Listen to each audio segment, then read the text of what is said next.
Hello students, welcome to Learnometer. So I am back with a new video that is on ecosystem. Now look at the figure.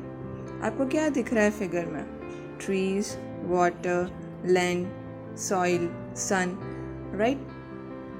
तो ecosystem क्या है? ये जो living things exist करने के लिए non living things के साथ इंटरेक्ट करता है, वो फॉर्म करता है ecosystem. So now let's move to the definition of ecosystem. An ecosystem is a community of living organisms in conjunction with the non-living components of their environment interacting as a system. अब living organisms को हम biotic components भी कहते हैं.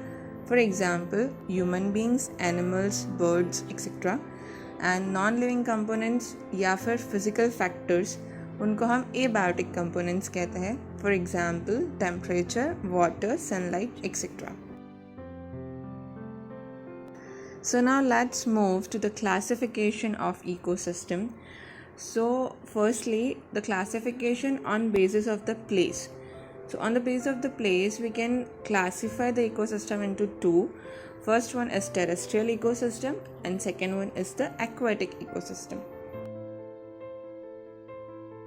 Terrestrial ecosystem मतलब कि जो living organisms communicate करते हैं और interact करते हैं non living components के साथ land पे. Okay, that forms the terrestrial ecosystem. So, a terrestrial ecosystem is a land-based community of organisms and the interactions of biotic and abiotic components in a given area. For example, ecosystem includes tundra, temperate, deciduous forest, tropical rainforest, grasslands and deserts. Aquatic ecosystem. Aquatic ecosystem from the name itself हमें पता चल रहा है कि ये ecosystem है जो water पे बेस्ड हो, राइट. तो it is an ecosystem in a body of water. Communities of organisms that are dependent on each other and on their environment live in aquatic ecosystem. अभी aquatic ecosystem की examples क्या है? Lakes, ponds, rivers, oceans, streams, etc.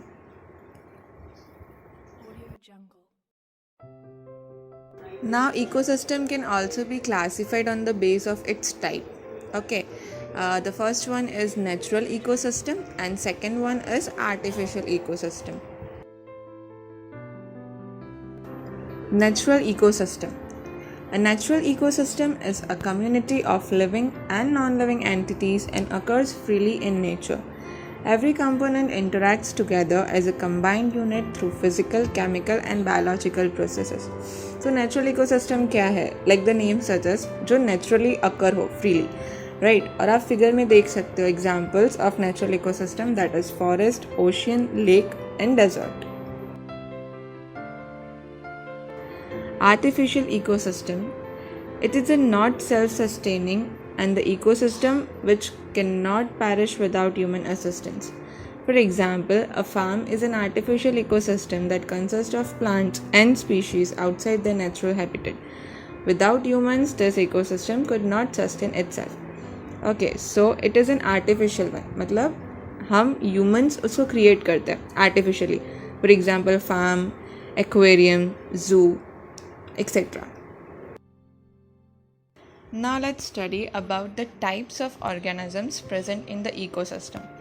So we can classify them into three, that are producers, consumers and decomposers. So first we'll study about producers. Producers क्या होते हैं? वो organisms जो अपना खाना खुद बनाते हैं. Okay. For example, plants, algae जो वाटर और सनलाइट और कार्बन डाइऑक्साइड को कन्वर्ट करते हैं कार्बोहाइड्रेट्स में. एंड जो ऑर्गेनिजम्स होते हैं, जो प्रोड्यूसर्स होते हैं, जो खुद का खाना खुद बनाते हैं, उनको हम ऑटोट्रॉफ्स भी बोलते हैं. Okay. The second one is consumers. Consumers वो ऑर्गेनिजम्स होते हैं जो खुद का खाना खुद प्रिपेयर नहीं कर सकते, बट वो प्रोड्यूसर्स पे डिपेंड होते हैं ऑन फ्रॉम वन और another way for their food. and they are also classified into three: herbivores, carnivores and omnivores. So herbivores क्या होता है? तो herbivores वो animals होते हैं जो सिर्फ plants या plant के products खाते हैं. For example cow, horse, goat etc. Carnivores वो animals होते हैं जो दूसरे animals को खाते हैं for their meat or flesh. Okay, for example lion, tiger, lizard etc. And omnivores वो एनिमल्स होते हैं जो प्लांट्स को भी खाते हैं एंड एनिमल्स को भी खाते हैं. For example dog, cat, crow etcetera. Now the third one comes that are decomposers. Decomposers वो ऑर्गेनिजम्स होते हैं जो डेड प्लांट्स और डेड एनिमल्स के जो सेल्स होते हैं उनको सिंपलर सब्सटेंसेस में कन्वर्ट करते हैं. For example worm, mushroom, insects and bacteria. So now we'll study about food chain. तो food chain क्या है? Let's understand from this figure. तो आप इस फिगर में देख सकते हो, वहाँ पे प्रोड्यूसर है प्लांट्स, राइट? ग्रास है, ग्रास को सनलाइट मिल रहा है, ओके, वहाँ से उसको एनर्जी मिला. अब उस ग्रास को ग्रास हॉपर ने खाया, वो बना प्राइमरी कंज्यूमर, वहाँ से उसको एनर्जी मिली ना. उस ग्रास हॉपर को फ्रॉग खाएगा, उसको कंज्यूम करेगा and it will become the secondary consumer और उसे उस ग्रास हॉपर से एनर्जी मिलेगी. अब उस फ्रॉग को खाएगा स्नेक और वो बन जाएगा टर्शरी कंज्यूमर, उसकी एनर्जी उसमें ट्रांसफ़र होगी. एंड देन उस स्नेक को हॉक कंज्यूम करेगा और बनेगा फाइनल कंज्यूमर. एंड वो हॉक जब उसकी डेथ होगी तब डीकम्पोजर्स उसके सेल्स को ब्रेक डाउन कर देंगे सिंपलर सब्सटेंसेस में, right?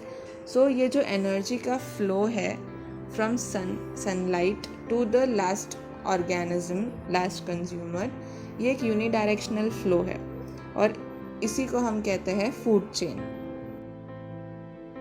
So a food chain is a linear sequence of organisms through which nutrients and energy pass as one organism eats another.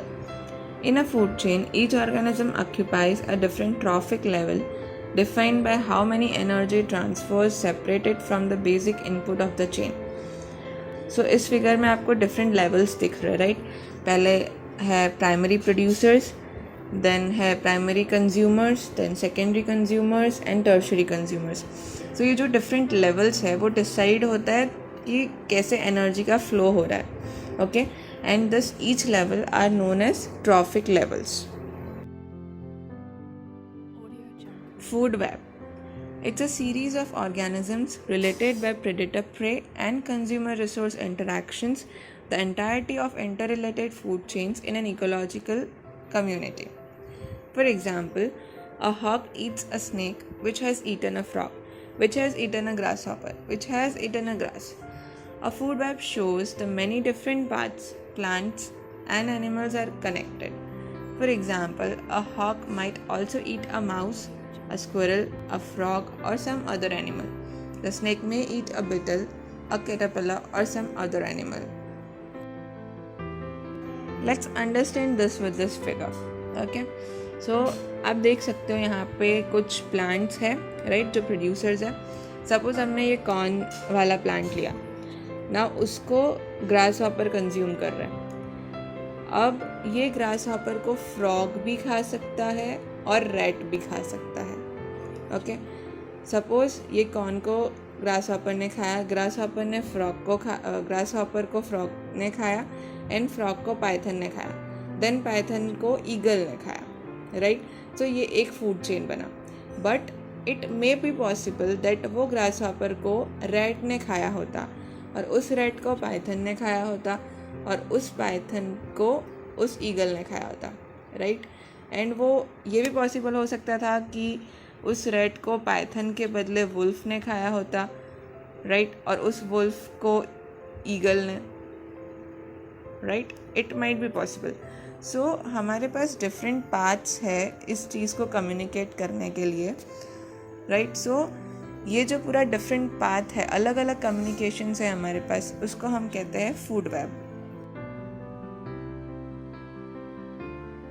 सो आपको ये वीडियो कैसा लगा कमेंट में ज़रूर बताना. कोई भी डाउट्स हो कमेंट में ज़रूर पूछना. एंड ऑल्सो इफ़ कोई ऐसा टॉपिक हो जिस पे आप चाहते हो कि मैं वीडियो बनाऊँ तो वो भी कमेंट में शेयर करना. And for learning more stay tuned, like, share and subscribe Learnometer. Thank you.